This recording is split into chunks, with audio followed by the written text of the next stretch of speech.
Assalamualaikum guys. Pagi ini ditemani segelas.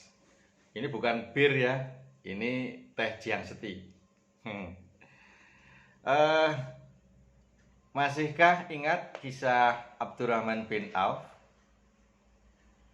Itu terjadi di Jazirah Arab tentang kurma busuk. Atau kalau di tetangga kita ada kisah Mbah Paijah dengan tempe setengah jadi.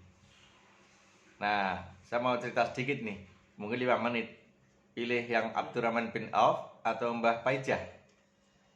Nah, bagusnya kedua kisah ini nanti endingnya sama guys. Abdurrahman bin Auf dulu itu seorang yang sangat kaya, sahabat Nabi yang sukses dalam berbisnis. Kemudian suatu saat ada kajian Rasulullah yang menyampaikan bahwa orang-orang yang punya banyak harta nantinya akan dihisab lebih lama. Kemudian Abdurrahman bin Auf menjadi gelisah dan dia berkeinginan menghabiskan semua hartanya untuk mengurangi lamanya hisab di akhirat nanti. Tahu apa yang terjadi guys? Suatu saat ada perang Tabuk dan semua sahabat tidak lagi punya kesempatan merawat kebun kurmanya. Begitu pulang dari perang Tabuk, kebun kurmanya itu tak terurus dan banyak kurma yang busuk. Nah, akhirnya dampaknya banyak sahabat yang kesulitan ekonomi karena panennya gagal. Nah, di sini Abdurrahman bin Auf ambil peran. Semua uangnya diberikan kepada sahabat-sahabat yang mengalami gagal panen. Tetapi mulianya para sahabat tidak mau begitu saja menerima bantuan dari Abdurrahman bin Auf. Nah, itulah uniknya. Sehingga Abdurrahman bin Auf begini, oke, saya tidak membantu, tapi saya beli kurma kalian yang busuk itu. Tapi kan aneh, kurma busuk yang nggak akan laku dijual kok dibeli. Ya nggak apa-apa, kan saya bersedia membeli. Akhirnya dibelilah semua kurma busuk milik para sahabat dengan harga yang pantas seperti kurma yang normal. Nah, Abdurrahman bin Auf punya niat itu sebagai langkah dia untuk sedekah yang tidak menyakiti perasaan para sahabat, sekaligus menghabiskan hartanya supaya nanti tidak lama dihisab.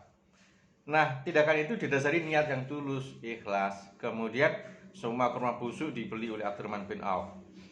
Alhasil di negeri Yaman terjadi wabah, pandemi. Dan waktu itu hasil penelitian tim kesehatan Raja Yaman bahwa penyakit itu bisa disembuhkan dengan ramuan yang bahannya adalah kurma busuk. Akhirnya dicarilah semua pemilik kurma di Yaman dan ternyata sedikit sekali yang punya kurma busuk. Ada info yang menarik bahwa di sana ada seorang namanya Abdurrahman bin Auf punya stok kurma busuk yang melimpah. Ya karena semua kurma busuk waktu ditinggal perang tadi dibeli oleh Abdurrahman bin Auf. Kemudian datanglah utusan Raja Yaman kepada Abdurrahman bin Auf.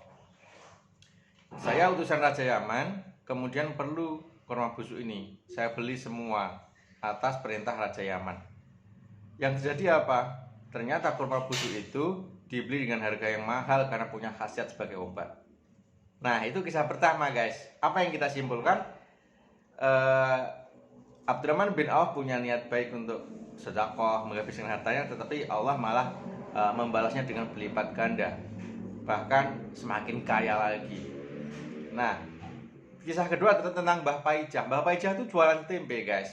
Setiap hari bikin tempe dari kedelai, dicuci, kemudian diproses dan dibungkus pakai daun jati. Sorenya dibungkus, besok paginya dibuka jadi dan siap jual. Nah, walhasil suatu saat hampir menjelang pagi, Mbah Paijah cek tempenya itu nggak jadi guys, masih berupa kedelai-kedelai gitu.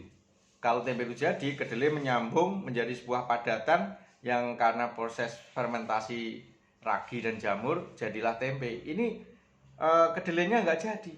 Akhirnya Mbah Paijah berdoa, "Duh Gusti, muga-muga engko isuk tempenya wis dadi." Begitu pagi menjelang datang, tempenya masih belum jadi juga. Masih ambyar begitu kedelai-kedelainya.